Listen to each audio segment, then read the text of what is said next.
The National Weather Service in Indianapolis has issued a severe thunderstorm warning for Fountain County, western Warren County, northwestern Vermilion County, until 5:45 p.m. Eastern Daylight Time.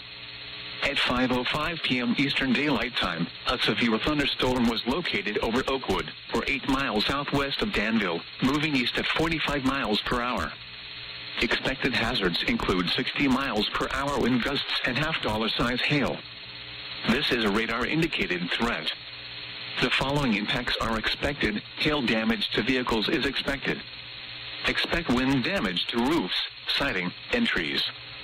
Locations impacted include Covington, Petersburg, Williamsport, Attica, West Lebanon, Hillsborough, Kingman, Perrysville, State Line City, Wallace, Foster, Yedo, Gessie, and Ranksville. This includes Interstate 74 between mile markers 1 and 20.